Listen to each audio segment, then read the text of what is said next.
Hello students, you all are welcome in this session where we're going to continue with our chapter.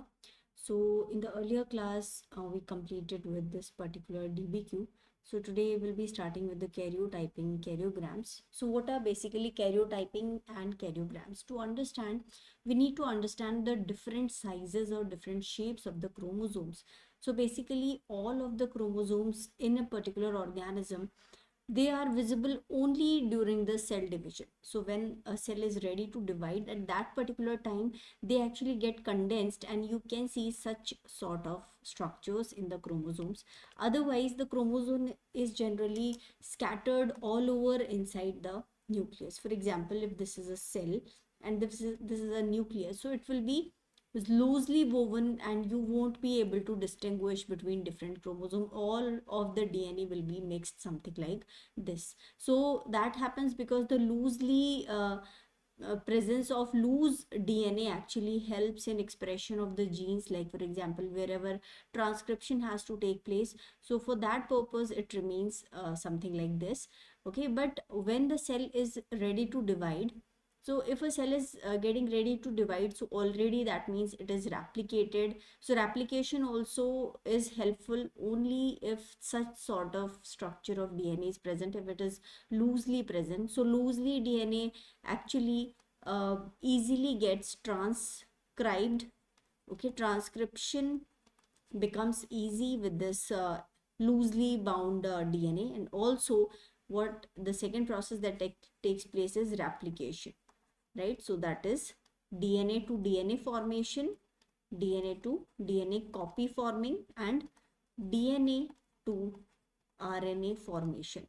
So these two processes takes place with this loosely bound DNA. But when a cell is about to divide, so during just before cell division, just before, or you can say during cell division, just before cell division, the chromosomes or the DNA of each chromosome actually get condensed. And how does it get condensed? So if you will see closely, so already replication has been completed. If the cell is about to divide, that means the DNA is already duplicated in the cell. So that basically means each particular chromosome is duplicated now.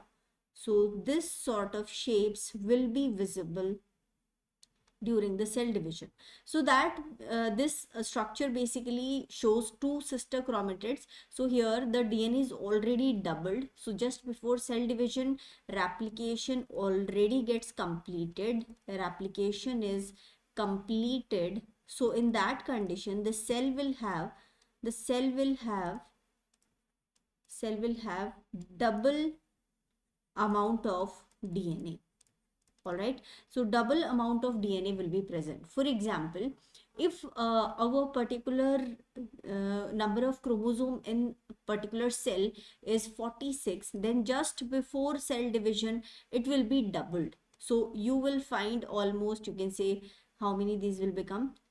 So almost 92 chromosomes will be found. So not exactly 92 chromosomes, but they will be found in pairs. Okay, so in 46 chromosome, each chromosome will have one extra pair of sister chromatids. So this is that pair of sister chromatids. So these are basically two sister chromatids.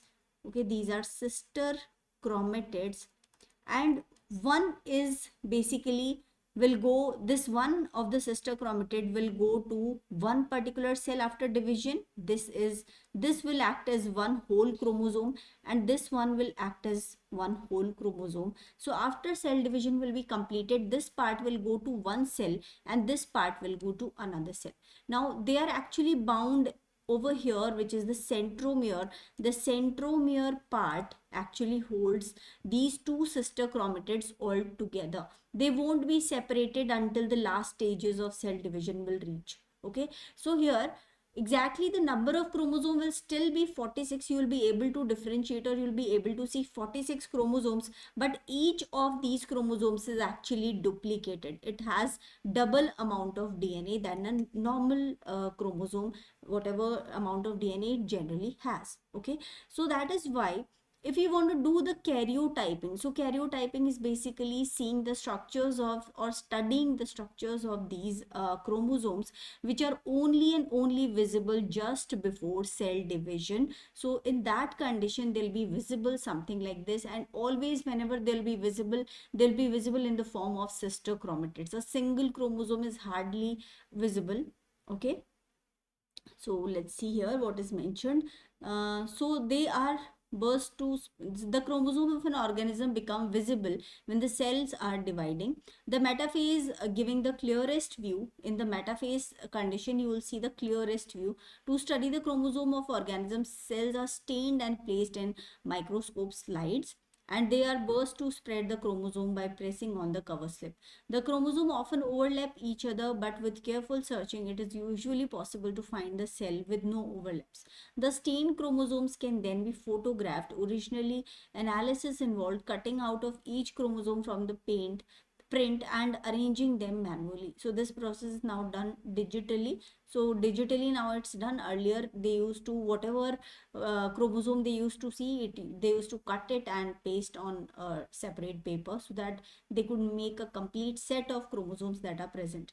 Chromosomes are classified based on three types of differences. So basically the chromosome, they all have different sizes. Okay, and also they take different stains. Depending on that, they make different bending patterns. So what are the basic differences between the chromosomes on the basis of which they are classified? First is, some stains give chromosome distinctive bending patterns. So that bending pattern is because of different amount of A, T and GC, that particular content.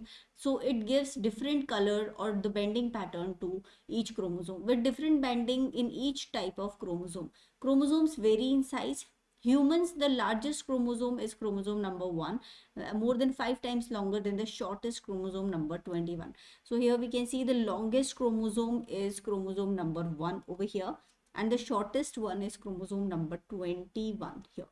So this is the smallest, this is the largest. So if we want to count that how much amount of DNA is present on the basis of number of chromosome, it is definitely not possible, because we can see 4 or 5 chromosome number 21 will actually combine to form a single chromosome number 1. So we cannot actually make a statement about the amount of DNA seeing the or knowing the number of chromosomes that are present. Okay, secondly, each chromosome visible in metaphase contains two of strands called chromatids, or which are called as sister chromatids, just as I told you, and they're held together by a centromere. The position of the centromere varies. In some chromosomes, it's near the center. For example, in some condition like this one, it is present in the center. The centromere is present in the center. In other particular chromosomes, it might be present just near the tip. Okay, so the longer part will be lying something like this, and the shorter part will be present on the upper side. And there might be other conditions where actually it is so near the center, and the arms of the chromosomes are equal length. In other chromosomes, the centromere is nearer to one end, so the chromosome has a shorter and a longer arm. So here we can see a shorter arm, this is a longer arm. Okay, and this length may also sometimes vary, so it might be little bit near to the center but not exactly on the center. So different chromosomes might have centromere at different positions depending on the which chromosome we are talking about. So the characteristic type of chromosomes and species are called as a karyotype.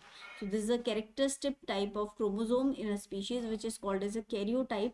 So here in this image we can see the karyotype of organism, and this all the karyotypes all together, if we put them in one particular picture, it is called as a karyogram. So the chromosomes are arranged in pairs. Okay, and starting with the longest pair, ending with the smallest. So here they are definitely present in pairs because this is a diploid organism. It already is 2n condition. Okay, because each chromosomes 2 copies will be present, and each copy is duplicated now. So now in this particular condition, when the cell is about to divide, we can call the cell as 4n. Okay, just before cell division, just before it is entering into mitosis, because the replication has taken place, so 2n condition will be converted actually into 4n. So the number of chromosome each, like for example this particular chromosome number 1, so this is one copy, this is second copy, so these are two sister chromatids of this particular chromosome number 1, and these are two sister chromatids of this chromosome number 1. So exactly there are four chromosomes, so four copies of this chromosome number 1 are present during the cell division.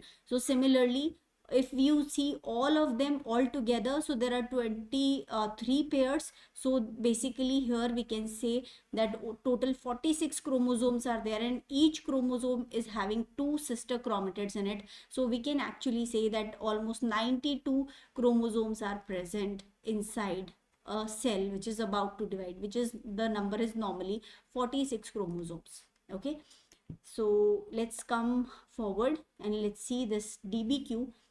Human's somatic body cell has 46 chromosomes. Our closest primate relatives, chimpanzees, gorillas, and orangutans, all have 48 chromosomes. But human chromosome type are numbered 1 to 22. Okay, on hypothesis is that one hypothesis that human chromosome number 2 was formed from the fusion of two chromosomes in primitive ancestor. Figure number 11 shows bending pattern of human chromosome number 2 compared with chromosome number 12 and 13 from chimpanzees. So here we can see one interesting thing. Just we discussed that karyotyping or karyotype of a particular chromosome can give a separate or a specific bending pattern. So what is observed is that this is humans chromosome number 2. So this is humans chromosome number 2, and these two are chimpanzee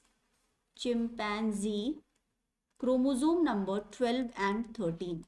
So they like chromosome number 2 of humans is similar in structure with chimpanzees chromosome number 12 and 13. So we can see similar bending pattern here. Up to here if we see, it is similar with chromosome number 12 of chimpanzees, and the centromere location is also exactly the same as chromosome number 12 of chimpanzee in human chromosome number 2.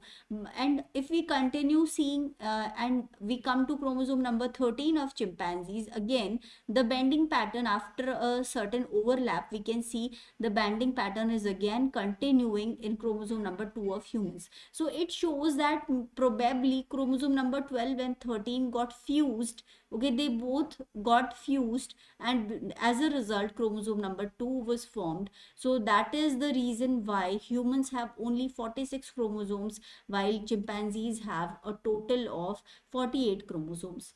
So now compare the human chromosome number 2 with the two chimpanzee chromosomes. So just as we discussed, I hope it is clear. Okay, we can see the bending pattern, and the comparison is very clear that the bending pattern is same in chromosome number 12, 13, and if we compare it with chromosome number 2 here. Okay, so if you find or if you observe anything different, you can also write that down if you find anything more interesting or more different than this one. All right, so let's see the next question. The ends of chromosomes are called telomeres, have many repeats of same short DNA sequences. If the fusion hypothesis were true, predict what would be found in the region of chromosome where the fusion is hypothesis to have occurred. Okay, students, so here, if the end of the chromosomes are called telomeres, so let's understand what are telomeres exactly. Just a minute here. So if you see a particular chromosome, so suppose for example these are two sister chromatids, so each and every chromosome will have certain amount of DNA in the ends which are actually repeats. Okay, so these are actually repeats here, repeated sequences. For example, A T T G G G. Okay, so or it can be AAT GGG. So again AAT GGG. So this particular sequence will be repeated probably maybe 1,000 times or even more, or hundreds of numbers of times, and this will be present on the ends, and these are called as telomere sequences. So the major role of these telomere sequences or the telomere structures is to protect this particular chromosome or the particular genes that are present on the inner part. This whole part will have the genes on this chromosome, so these genes are actually protected during replication. It cannot be replicated completely until the ends here, so this particular part will slowly be missing by after each cell division. Certain part of telomere sequences, certain sequences like up to here, suppose it is lost in one replication, and certain more repeats are lost in the next replication.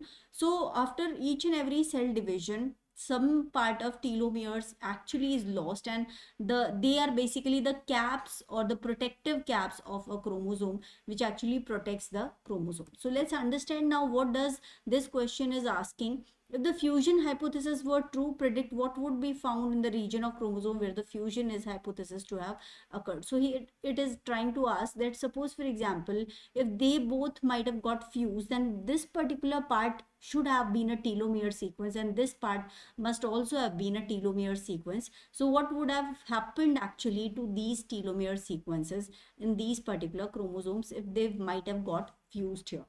So students, there might be certain part which might have these telomere sequences. So there is one probability, since certain part is actually overlapping. So one possibility is the telomere sequences might have been lost, or they might have got deleted, or there is another chance they might be still present but they are not functioning as telomeres because they have come in the center part now, or maybe due to deletion a small part might have been present and most of the part is deleted, because we can see a overlap in the telomere part actually. All right, so there's one possibility they are totally deleted, or some part might have been present and which is non-functional.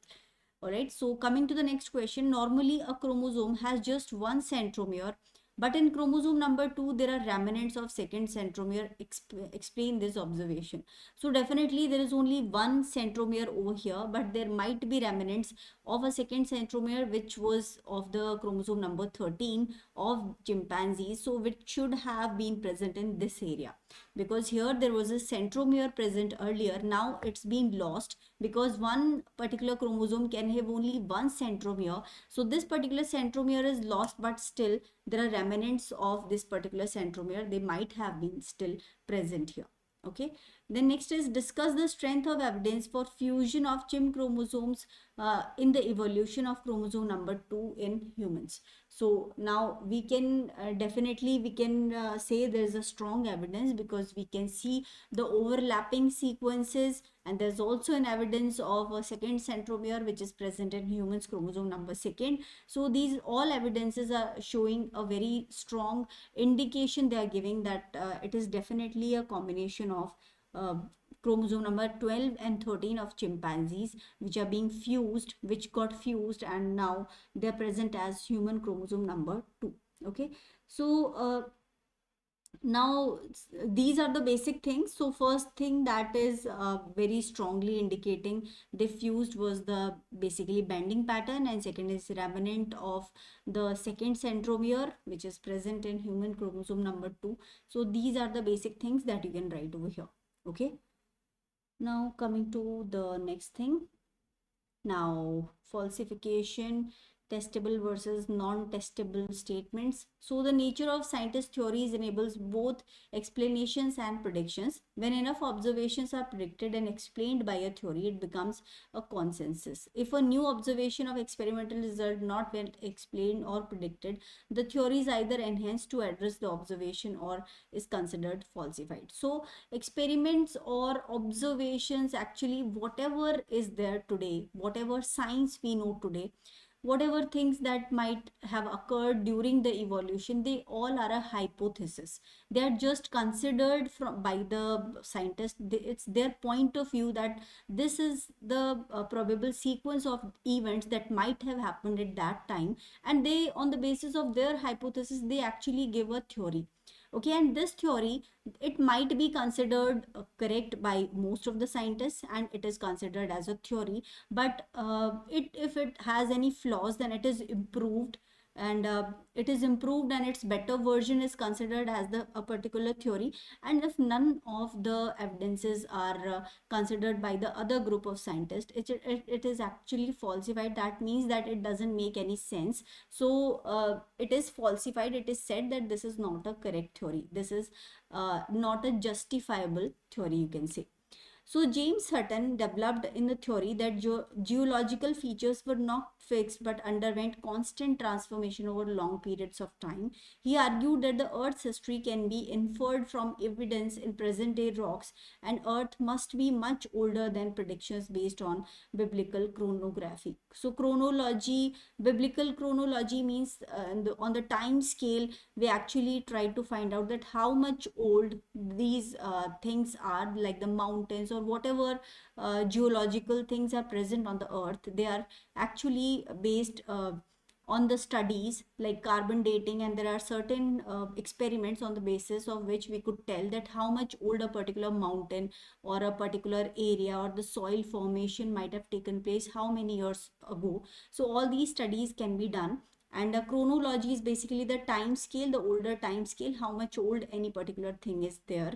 So now no biblically reconstructed date for creation of earth was early enough to fit with the huge time scale implied by geology, zoology, and paleontology. So paleontology is what? So it is the study of the fossils which were actually found under the earth inside the rocks, which are also studied, but the earth's origin is even more primitive that whatever evidence we have. Okay, so knowledge claims based on the religious faiths are often not falsified by the observation or experimentation, because these are the religious beliefs and people will not actually consider them as false. So we cannot debate on the religious belief, but if we talk about scientific beliefs, then we can actually give different references to it. And if something new is found, then the older theory, it is falsified, that the older theory was not correct because something new we have found here. So Hutton's observation were explained by the notion that the biblical days were metaphorical and correspond to much long periods of time. Another thinker proposed God's omnipotence meant he could cause longer geological ages to occur short periods of time. So you have learned about the theory that the human chromosome number 2 arose from fusion of chromosome number 12 and 13, and ancestral primitive. Is a theory testable? So definitely this theory is testable, we can say, because we do have here proofs or evidences which actually tell us that this is definitely the case, because chimpanzees are our ancestors, and if there is any similarity between two chromosomes of a chimpanzee which are fused to form a single chromosome in human beings, so then this theory is definitely justified. So it cannot be falsified. This theory is definitely true here. So now coming to the unity and diversity of genome within species. So among biologists today, the word genome means all of the genetic information of an individual organism or group of organisms. And genetic information, it is present in the DNA. So the genome, entire base sequence of each of the DNA molecule, that is the chromosome. So it is combination of all of the genetic information, though all the chromosomes DNA is combined to form the genetic material of a single individual. So the genome contains functional units called genes. So inside the genome, genes are present, just as we discussed earlier also. So the gene is length of a DNA carrying a sequence of hundreds or even thousands of bases, and these bases actually, you can say, they code for a particular product, and the product is, I told you many times that DNA actually have the codes for particular products that are actually proteins. Typically, members of species have same genes and same sequences along each of their chromosome. This allows parts of chromosome to be exchanged during meiosis. So promoting genetic diversity in species without any gene being omitted or duplicated. So the genome of species and then arrangement of genes on a chromosome is then illustrated as the unity in living organism. So what is it trying to say is, suppose for example, if I have these two chromosome number 1 which are present in the metaphase of cell division, Okay, so definitely it is a 2n organism. So chromosome number 1, there'll be 2 copies of it, and each copy is now duplicated. So there'll be a crossing over because of similarity of DNA sequences. So suppose for example, this is somewhat darker in color, this particular chromosome, still it is chromosome number 1. Okay, so this is one chromosome, this is another chromosome number 1. They both are having sister chromatids. Okay, so here if some amount of genetic material is basically exchanged here, so then what will be the ultimate result? So here the crossing over is taking place because the genetic material is exactly the same, the DNA sequence will exactly be the same, so there might be some exchange of DNA might take place between these two chromosomes. So suppose this is again chromosome number 1, okay, and this particular part which got exchanged, it is now light colored, okay, and rest of it I'm making it dark. And this is another chromosome, okay, this one, so another chromosome number 1, and this particular part where the crossing over has taken place, this is actually dark here and all other parts are light. So here exchange of genetic material has taken place, exactly the same amount of DNA that has come to this particular chromosome, that much DNA is passed to this particular chromosome. So there is no duplication of genetic material. The DNA is not duplicated here. It is exactly exchanged in same amount, or the exact same sequence has been exchanged. Okay, now here let's understand one thing. There might be very less differences between these both chromosomes, so the sequence will exactly be the same. Suppose for example, if this particular chromosome has a gene for eye color over here, then this particular chromosome will also have a gene for eye color over here. If it has a gene for hair color over here, and this chromosome will also have a gene for hair color over here, exactly the same. But still, suppose this one is having a gene for black eye color, and this one is having a gene for say brown eye color, that is definitely possible. So they both are responsible for a same trait, but still the traits, you can say a difference can be seen over here. And these particular genes, these different forms of a single gene, the gene is for eye color but it is showing different colors, and these different forms of genes are called as alleles. Okay, so alleles is a term which actually shows, for example, if you're talking about gene for eye color, okay, so this is a single gene which will be responsible for eye color, but it has different forms. There might be a blue eye color gene, okay, there might be a brown eye color gene, there might be a black eye color gene. Okay, so all these forms are actually called as alleles of eye color.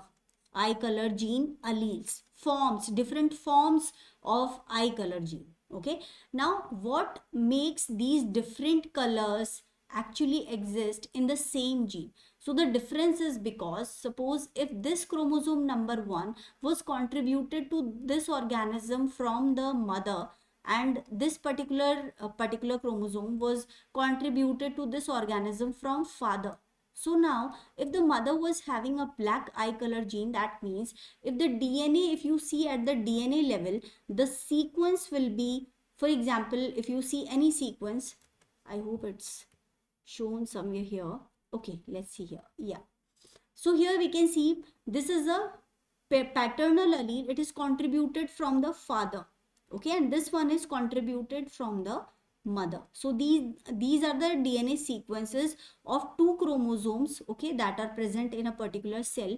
Now there will be the same sequence present in both of them, except for a particular points, only at least 1%, you can say 1% of the DNA is actually variable in both of the chromosomes, and there'll be particular sites where differences can be seen in most of the species. For example, here this particular site where generally variation might be found, here the variation is not there, so it is a homozygous condition. That means both of the chromosomes are having same guanine present on that particular site, but there might be other individuals where in place of guanine, adenine or thymine, something else might have been present, okay, which shows variation. but other sequences except for these particular sites, all other sequence of this particular chromosome will be same in all of the alleles here. So here in this condition and this particular point, we can see in the father and the mother's chromosome, there's a difference between the nucleotides that are present. In the father allele, you can see adenine is present, and in mother here a cytosine is present. So exactly this is what bringing the variation. That is why eye colors can be seen in different forms. Hair colors are different for different individuals, although the gene is actually expressing itself to give color to the hair, but the color might be different because of these small differences only in certain nucleotides are actually leading to differences in hair color. So that much significance is of these particular DNA sequences. I hope you can understand it now. So let's see here, the positions are regarded as single nucleotide polymorphism. These are called as SNPs, and these SNPs are the main reason why most of the all of the human beings, they all look different from each other, because the combination of SNP in each individual will be unique and different, and it will not be present in any other human being, because each individual will get a chromosome from a father, one from the mother. And if we talk about siblings also, so the combination of these particular chromosomes might be different. How it might be different? Because suppose for example, what combination of these chromosome is going in one sibling might not be the same in the other one. For example, if this is the whole set, this is the whole karyotype of mother or father, any one individual. Now here only half set of these chromosomes, that means only one of these two, which one is going to go in which sibling, you never know. Okay, so for one sibling, if this particular chromosome is going with this one and with this one and with this one, so each particular gamete will have only one chromosome, but out of these two, which one is going to go, that is not decided. Randomly any one chromosome out of the two will enter in one daughter cell, and other half set will enter in the other cell. So each and every meiosis will lead to a different combination of chromosomes. That is why a unique set of chromosomes is formed after each meiotic division, and that is why even siblings do not look very much similar. Okay, that is because different chromosomes or different traits are coming from one parent and different traits are coming from the other parent. The combination of traits might be different in both of them. So that is what makes actually it very unique. Now diversity in genomes of species is largely due to variation in individual genes. Alternative forms of gene are called as alleles. So I hope now you understand what are alleles.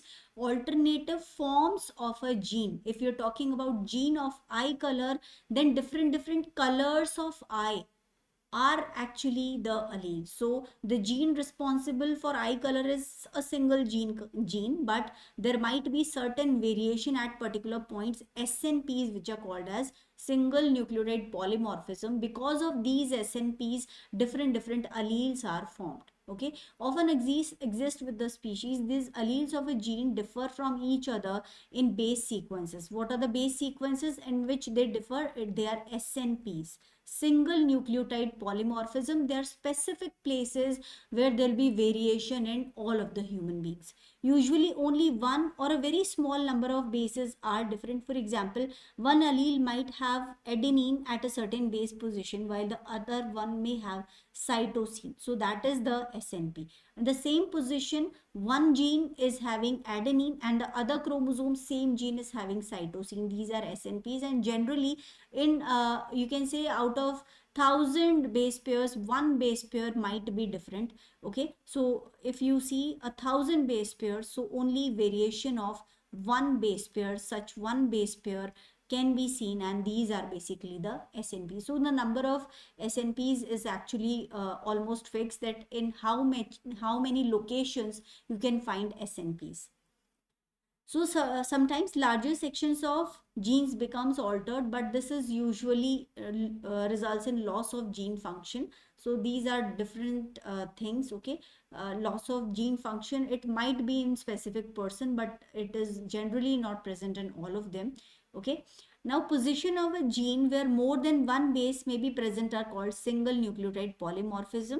Okay, abbreviated form is SNP, and pronounced as SNPs. They are also called as SNIPs. Many thousands of individual human genome have been sequenced, allowing researchers to assess the frequency of SNPs. More than 100 million different SNPs have been discovered so far in human genome. This seems that huge number, but remember there are over all 3 billion base pairs. So in 3 billion base pairs, some 100 million SNPs are found. Okay, so this big our genome is, and in this big genome these many SNPs are actually found.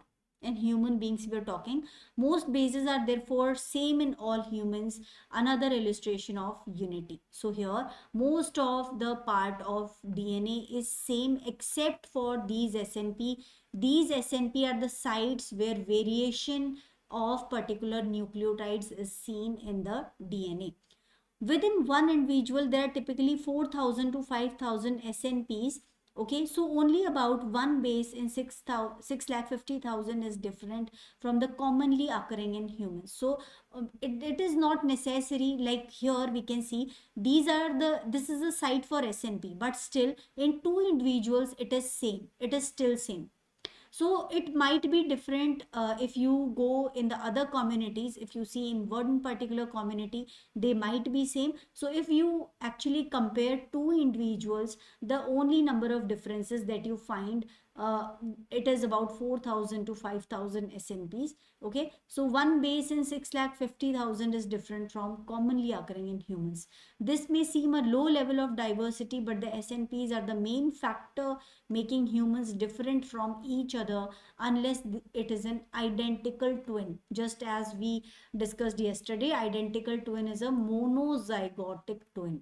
Okay, monozygotic twins will have exact DNA copy because they are actually originated from a single zygote, a single cell which actually divides and gives exact same copy of DNA to both of the individuals. These both will form one individual, and they both will be exactly the same because they will have SNPs will also be same in both of them. Now let's come to diversity of eukaryotic genomes. The genome of plants, animals and other eukaryotes vary by a huge amount, both in overall size of the genome and base sequences. Variation between species is far larger than genome variation within a species. So variation in genome size, if you see, overall genome size is measured in base pairs. So what is a base pair? A single nucleotide that is added in a DNA is called as one base pair. So there is a huge range in genome size, and some species have surprising amount of DNA. So the DNA in some species is very small in amount, and somewhere the DNA might be very large in number or amount. Okay, the number of base pairs are too many in certain species, and others it is very less in amount. Large genomes can contain a lot of non-functional DNA. So what is non-functional and what is functional DNA? Let's understand this. So just now we were talking about genes. What are genes exactly? So let's consider this is a cell. Okay, in this cell, this is the nucleus, and these are the chromosomes that are present inside this particular nucleus. Okay, so if I see one particular chromosome here, if I take this out, so this is suppose one chromosome, and this chromosome will have what all things? So just as we discussed earlier, so it will have telomere sequences in the end. Okay, and in the center part there'll be genes present. So these are the locations where genes will be present here, and they will have a particular DNA sequence. Okay, so these are particular genes, you can say. So suppose this is a gene for nose shape, this is a gene for your height, how much height you're going to get. So these are different genes that are same copy of genes are also present in the other sister chromatid. Okay, so now these are different genes that are present. So there might be in between these two genes, you can find certain blank part which I have not marked. So this particular part which is not coding for any protein, it is called as non-functional gene. Okay, non-functional DNA, you can say exactly.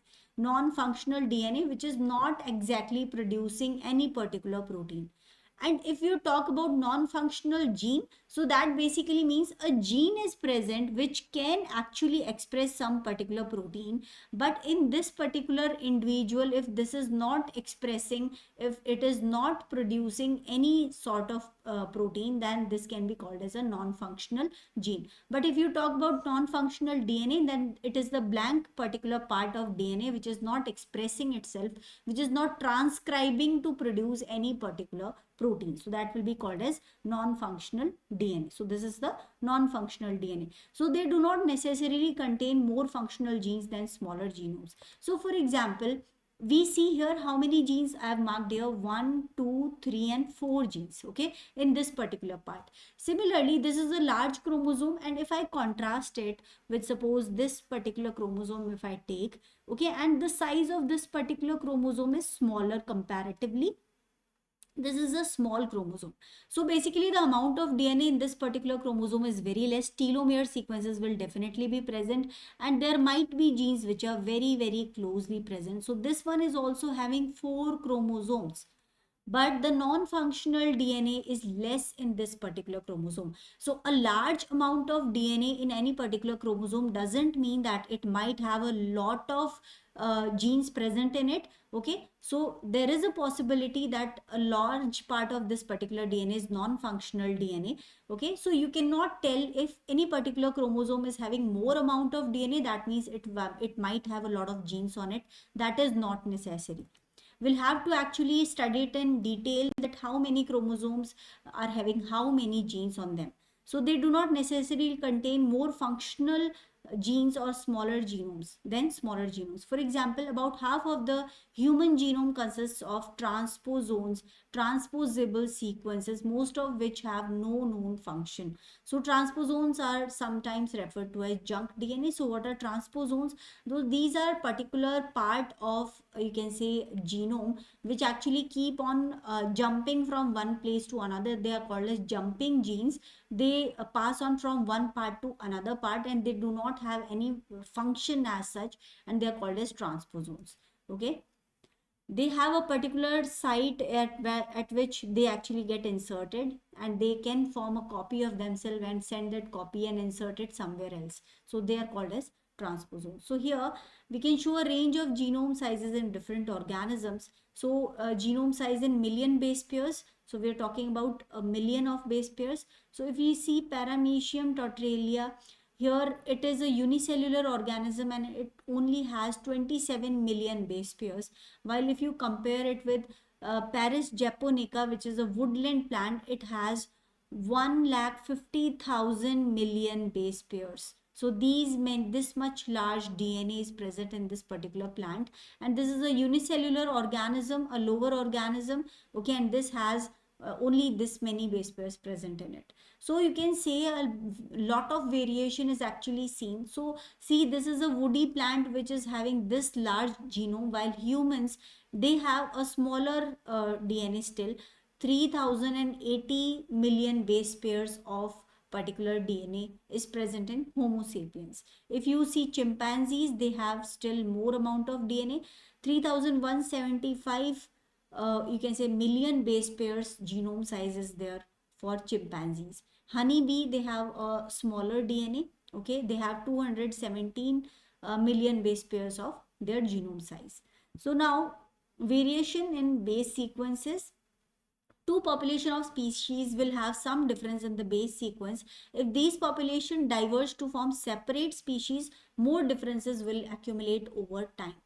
Okay, so if two species are basically, the two populations are diverging to form separate species, there'll be more differences or more mutations will actually take place that will accumulate with time in their genome. That is the reason why they're diverging to form two separate species. Okay, in some genes, changes in base sequences are infrequent. These tend to be genes with vital function that does not change. For example, the gene of protein cytochrome C, which is essential role in respiration, is an essential protein that is involved in respiration.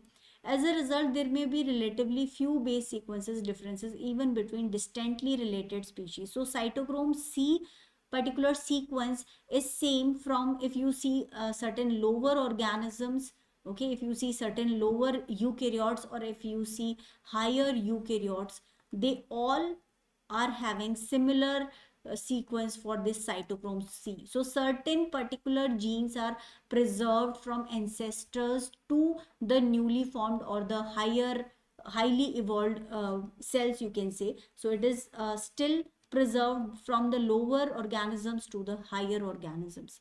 Different species also have different numbers and types of genes.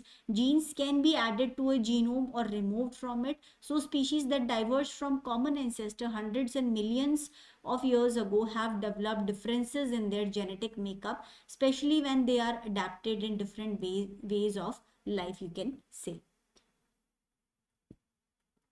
So let's come to now this DBQ. So here we can see a graph in which on the x-axis we can see log to the base 10 genome size kilobase pair. In kilobase pairs it is given, and on the y-axis log to the base 10 protein coding gene numbers. So here we can see the gene numbers on this particular direction.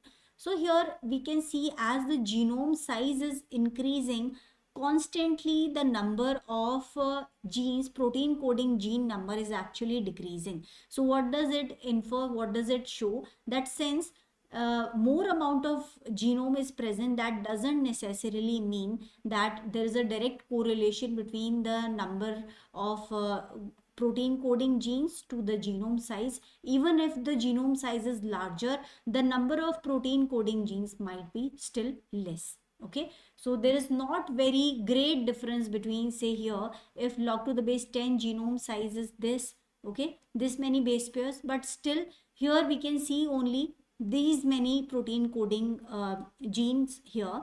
But if we increase the size of the genome, it's increased to suppose this much. So here also we can see it's not increased as much, the genome size is increased. So the difference here is less when compared to the difference in genome, which is this much. So we can say here that genome size, increase in genome size doesn't necessarily mean that number of genes is also increasing here. So let's see what is the question, what is it asking? What trend does the data in the graph show? So what is the basically what is the basic correlation between these two? So there's a positive correlation that we can definitely say that some number of, definitely some number of protein coding genes is actually increasing here, and the number of protein coding gene, it is increasing as the genome size is increasing, but it is not exactly a straight line. So there is not exactly a straight line correlation or accurate correlation. The curve that has fit in the graph shows that the number of protein coding genes is not directly proportional to the genome size. So it is not directly proportional because it is a curved shape. So what trend line in the graph would indicate direct proportion between the variable?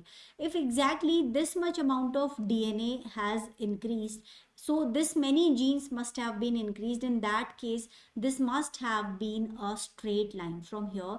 If you find a straight line like this basically infers that exactly the amount of DNA that is increasing is directly proportional to the number of protein coding gene number is increasing. So they both are exactly directly proportional to each other. In that case, it should have been a straight line here.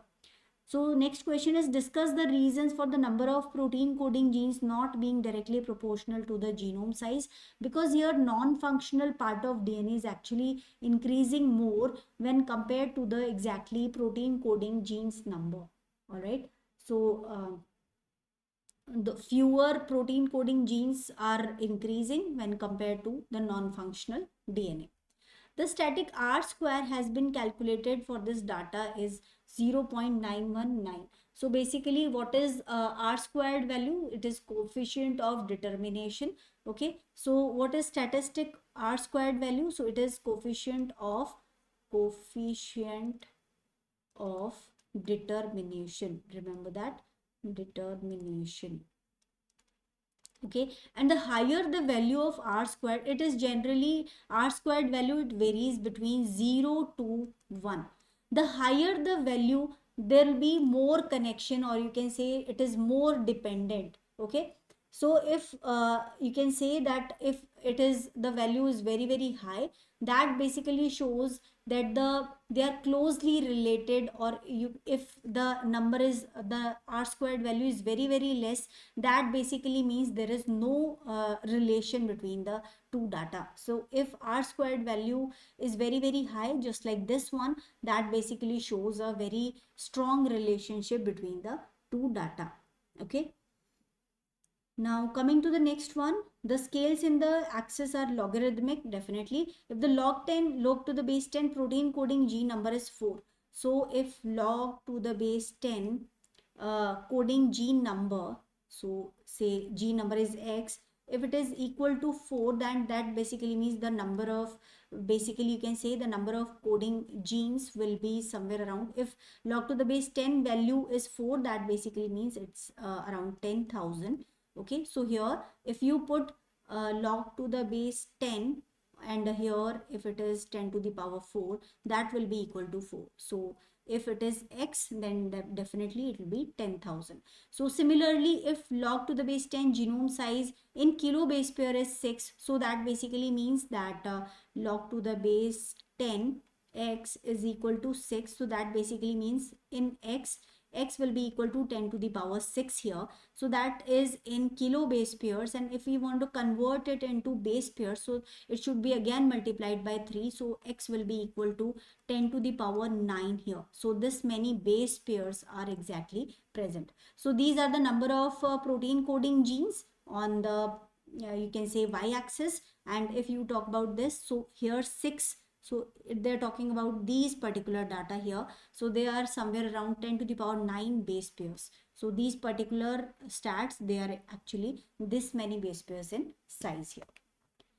So students, I hope the topic is very much clear to us, and we'll discuss the rest of the topic in the next session. If you have any doubts, you can note them down.